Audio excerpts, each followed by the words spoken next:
అదేవిధంగా చాలా ఇష్యూస్ మీరు నా దృష్టికి తీసుకొచ్చిండ్రు. నిరంతరం మీతో చర్చలు చేస్తూనే ఉన్నాం. గతంలో నెలకు 200 కూడా ఇచ్చేది కాదు, 100-150 ఇస్తే కూడా చాలా ఎక్కువ ఉండే మీ బెనిఫిట్స్. వాటిని మీతో చర్చలు చేసి అటు అటు అన్నిటిని తగ్గించుకుంటా దాన్ని పొదుపు సంఘం సభ్యుడిలాగా మారి మీకు దాదాపుగా 750 కోట్లు 700-800 మన కొంత ఎక్కువ కూడా ఇచ్చినాం.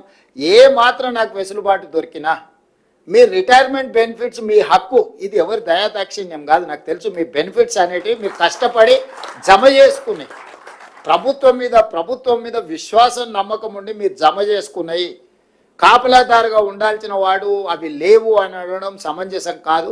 కాకపోతే నాకు 11-12 వేలు పేరుకపోవడం, ఇప్పుడు ఎవ్రీ మంత్ మీ రిటైర్మెంట్ బెనిఫిట్స్ దాదాపుగా 600-700 కోట్లు 1000 కోట్ల రూపాయలు ప్రతి నెల మీరు రిటైర్మెంట్ ఏజ్ పెంచడం వల్ల 58 నుంచి 61 పెంచడం వల్ల ఈరోజు ప్రతి నెల దాదాపుగా నాకు తెలిసి 1000 మంది రిటైర్ అవుతున్నారు, చిన్నోళ్ళు కానీ పెద్దోళ్ళు కానీ.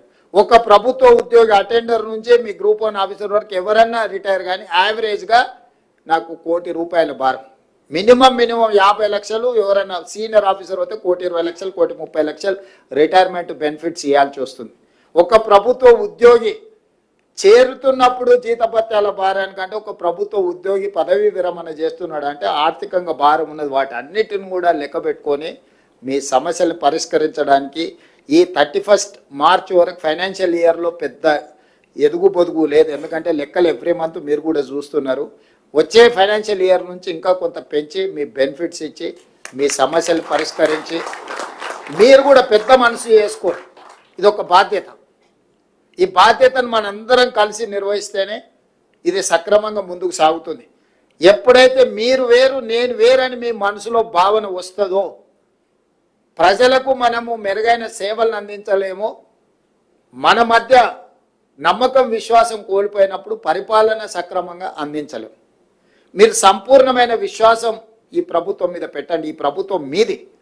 ఇందులో నా పాత్ర నిర్ణయాలు చేయడం వరకే. ప్రతి రూపాయి ఏ రూపాయి నా దగ్గరికి రాదు, ఏ రూపాయి నేను చూడను. మీరు పెట్టే సంతకాలను బట్టే రూపాయి పోవడం, రూపాయి రాకడం, రూపాయి పోకడం, ఈ రెండు. దీంట్లో నేను నా వైపు నుంచి మీకు విజ్ఞప్తి చేసేది ఏంటంటే కొత్తగా పన్నులు ఏం పెంచుతలేం మనం, కానీ వసూలు చేయాల్సిన పన్నులు చాలా అవకతవకలు జరుగుతున్నాయి. జిఎస్టీలో కానీ, ఎక్సైజ్లో కానీ, లేకపోతే శాండ్లో కానీ, ల్యాండ్లో కానీ ఇట్లాంటివి అన్ని అవకతవకలు జరుగుతున్నాయి. వాటిని మనం ఒడిసి పట్టుకుంటే చాలు, మన అవసరాలకు సరిపోయేటంత నిధులు ఉన్నాయి. ఇవాళ జిఎస్టీ ఇన్పుట్ సబ్సిడీలు కానీ ఇట్లాంటివి చాలా ఫ్రాడ్ ఉంది. చాలామంది కట్టడం లేదంటే మనం కొన్ని దగ్గరలో మన అధికారులు, మన వ్యవస్థ, మన ప్రభుత్వము వాళ్ళ దగ్గరికి వెళ్ళి మీరు కట్టండి అని కూడా మనం అడగడం లేదు.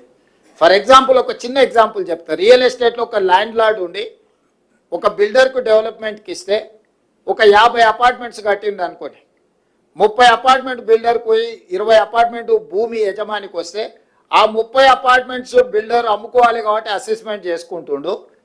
ఈ 20 అపార్ట్మెంట్స్ భూమి యజమానికి వస్తే ఇతను అసెస్మెంటే చేపిస్తలేడు. ఎందుకంటే అతను అమ్ముకోవడం లేదు, రెంట్కి ఇచ్చుకుంటున్నాడు, అట్లే ఉంటుండు. సో దానివల్ల ఇంటి పన్ను అసలు వసూలే లేదు. చాలా సిటీలో పెద్ద పెద్ద అపార్ట్మెంట్స్ వస్తే ల్యాండ్ లార్డ్ వర్సెస్ బిల్డర్ మధ్యలో జరిగిన దాంట్లో మన వాళ్ళు అసెస్మెంట్ వాళ్ళు కట్టమంటే కూడా మన వ్యవస్థలు ఎవరు అసెస్మెంట్ కూడా చేసుకోవట్లేదు. ప్లస్ 5,000 స్క్వేర్ ఫీట్కు పర్మిషన్ తీసుకొని 10,000 కట్టుకుంటారు. ఇంటి పన్ను 5,000కే కడుతురు. మనం పన్ను పెంచాల్సిన పని లేదు.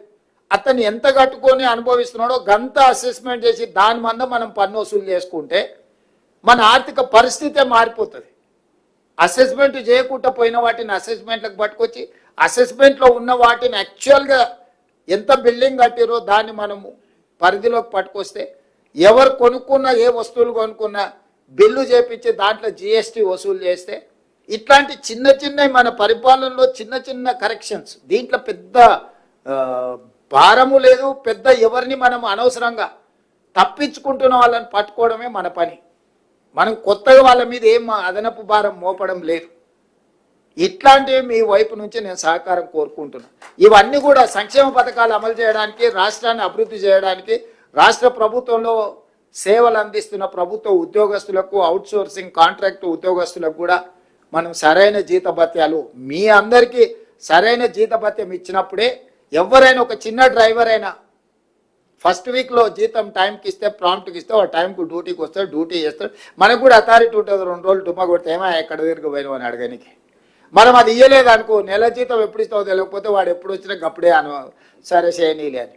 మిమ్మల్ని కూడా మీ నుంచి పని ఆశించాలంటే మీకు నిజంగా మీ జీతభత్యాలతో పాటు మీ బెనిఫిట్స్ కూడా సరైన సమయంలో ఇవ్వాలి, అందించే విధంగా చూడాలనేది నా ఆకాంక్ష, నా ఆలోచన.